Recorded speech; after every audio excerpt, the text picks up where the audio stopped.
ഇപ്പോൾ വോട്ടെണ്ണൽ ദിനത്തിൽ കോഴിക്കോട് ജില്ലയിൽ നിരോധനാജ്ഞ പ്രഖ്യാപിച്ചിട്ടുണ്ട്. ഒപ്പം തന്നെ ആഹ്ലാദ പ്രകടനങ്ങൾക്ക് മുൻകൂർ അനുമതി വേണമെന്നും കളക്ടർ അറിയിച്ചിട്ടുണ്ട്. വിവരങ്ങളുമായി ചേരുന്നത് ദിൽഷ തിലകനാണ്. ദിൽഷ, ഈ പേരാമ്പ്ര കൊയിലാണ്ടി സ്ട്രോങ് റൂം തുറന്നത് അത് ചട്ടലംഘനമാണ്. ഒപ്പം തന്നെ ഈ വോട്ടിംഗ് മെഷീനുകൾക്ക് ഏതെങ്കിലും തരത്തിലുള്ള ഡാമേജ് സംഭവിച്ചിട്ടുണ്ടോ എന്ന ആശങ്കയൊക്കെ ചിലർ ഉയർത്തിയിരുന്നു. പക്ഷേ അത്തരത്തിലുള്ള ആശങ്കകൾക്കൊന്നും കാരണമില്ല എന്നാണ് ജില്ലാ കളക്ടർ പറയുന്നത്. അദ്ദേഹം ആധാരമാക്കിയിരിക്കുന്ന മുഖ്യ തെരഞ്ഞെടുപ്പ് ഓഫീസറുടെ ഒരു പരാമർശത്തെ കൂടിയാണ്. ഒപ്പം കോഴിക്കോട് ജില്ലയിൽ നിരോധനാജ്ഞയുണ്ട്, ആഹ്ലാദ പ്രകടനത്തിന് മുൻകൂട്ടി അനുമതി വേണമെന്നും പറയുന്നുണ്ടല്ലോ.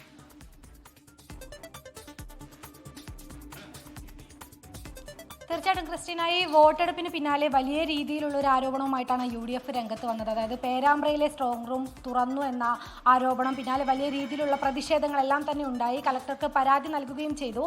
ചട്ടലംഘനം ചൂണ്ടിക്കാട്ടി കളക്ടർക്ക് പരാതി നൽകിയെങ്കിലും അതിൽ കളക്ടർ വേണ്ട വിധത്തിൽ ഇടപെട്ടില്ല എന്നൊരു ആരോപണവും UDF ഉന്നയിച്ചിട്ടുണ്ടായിരുന്നു. പിന്നാലെ ഹൈക്കോടതിയെ സമീപിക്കുകയും ചെയ്തു. അത്തരത്തിൽ വലിയ രീതിയിലുള്ള വാദപ്രതിവാദങ്ങൾക്കും പ്രതിഷേധങ്ങൾക്കും എല്ലാം തന്നെ സാക്ഷ്യം വഹിച്ചതാണ്. ഇപ്പോൾ ഈ ഒരു വിഷയത്തിലാണ് ഇപ്പോൾ ഈ ചട്ടലംഘനം ഉണ്ടായിട്ടില്ല എന്ന കളക്ടർ പറയുന്നത്. അതായത് മുഖ്യ തെരഞ്ഞെടുപ്പ് കമ്മീഷന്റെ കണ്ടെത്തലാണ് ഈ പേരാമ്പ്ര അതുപോലെ തന്നെ കൊയിലാണ്ടി ഭരണാധികാരികൾക്ക് വീഴ്ച പറ്റിയിട്ടില്ല എന്നാണ് തെരഞ്ഞെടുപ്പ് കമ്മീഷന്റെ കണ്ടെത്തൽ. ഈ സ്ട്രോങ് റൂമിന് അടുത്ത് പോയത് അത് പതിവ് പരിശോധനയുടെ ഭാഗമായിട്ട് പോയതാണ്.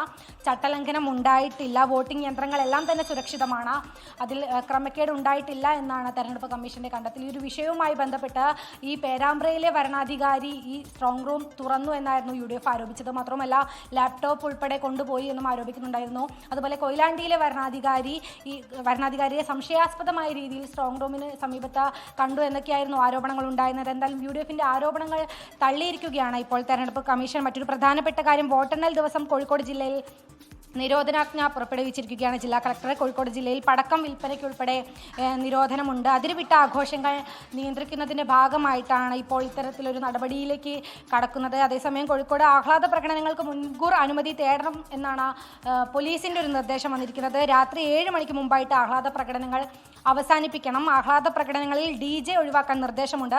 പ്രകടനങ്ങളിൽ അതുപോലെ തന്നെ വടി, മറ്റ് ആയുധങ്ങൾ എന്നിവയൊന്നും ഉപയോഗിക്കാൻ പാടുള്ളതല്ല. മാത്രമല്ല സ്ഫോടക വസ്തുക്കൾ എന്നിവയ്ക്കും കർശനമായിട്ടുള്ള നിയന്ത്രണം ഏർപ്പെടുത്തിയിട്ടുണ്ട്.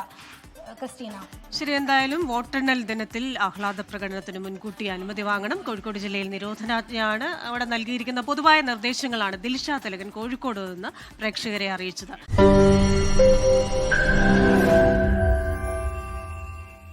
ലോകത്തെവിടെയായാലും ഏത് സമയത്തും 24 വാർത്തകളും ഓഗ്മെന്റഡ് റിയാലിറ്റി പാക്കേജുകളും എക്സ്പ്ലെയിനറുകളും വിശദമായി കാണാൻ ഞങ്ങളുടെ YouTube ചാനൽ നിങ്ങൾക്ക് സബ്സ്ക്രൈബ് ചെയ്യാം.